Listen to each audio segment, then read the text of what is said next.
Welcome back to Carillon Historical Park in Dayton, Ohio. Today we're talking automobiles, and before you is a real gem, the 1908 Stoddard Dayton touring car. This car was known all over the world. It was a Stoddard Dayton that won the first race at the Indianapolis Speedway. It was a Stoddard Dayton that was the first pace car at the Indianapolis 500. It was, there were real beauties. And a tank, fully loaded. This car would have cost you in 1908 right around $2,700. So certainly perhaps a toy for the rich. And if you were able to afford one of these, you might have had a chauffeur driving you around. But there are levers and pulleys and pedals, all kinds of things to keep in mind when you're driving one to just keep it going.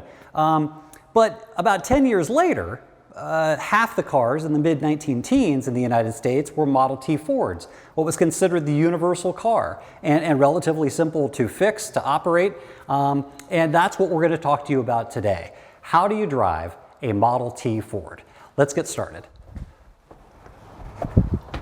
Okay, so here we have a 1911 Model T Ford. This is a touring car. What a beauty. Well, what's nice about this is that it is just a few years after the Stoddard Dayton we looked at, and it's before Kettering self-starter. So we covered that in another episode, how to start the car, but let's do a quick review. So we come around here, and we want to do a few things. One, you want to make sure the parking brake is set so it doesn't move forward. You want to make sure that you have a little bit of gas. We're going to fully retard the spark advance. And then in the coil box, we're going to flip this over to battery. And from there, we go around, everything's set, and give it a crank. And again, I'm going to keep your open hand, like you're shaking hands, but don't wrap your thumb around the crank. Engage it, and 1/4 turn, and there she goes. So now, we want to go around, get inside. We had this on the battery, we want to flip it over to the magneto. Want to put our foot on the clutch and let go of the emergency brake.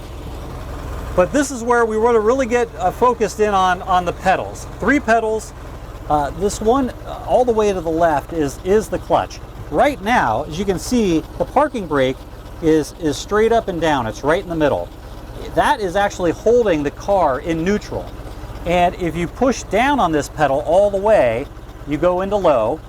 And if the parking brake were off, you could let go of it and it would roll into high gear.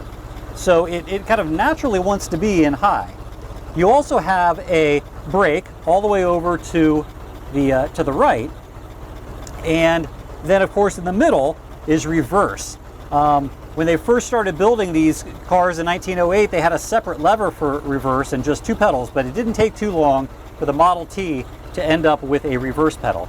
So those are the 3 pedals. So when you're ready to drive this, release the parking brake all the way, give it a little spark, advance that spark a little bit of gas, and then you can push in the clutch and away you go. So as I mentioned, we're gonna give it a little more spark, play with the throttle a little bit, and we're gonna push down on that far left pedal, which is low gear.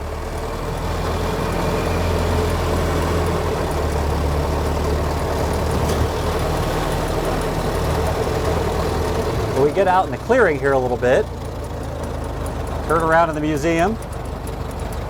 Okay, and if we pick up a little bit of speed, what we can do is bring in the gas a little bit and let up on that pedal all the way. There we go. And now she is in high gear. And really these Model Ts will easily do 35, 40 miles an hour.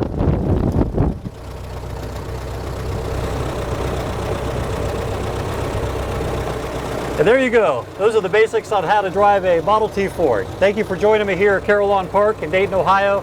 We hope to see you soon.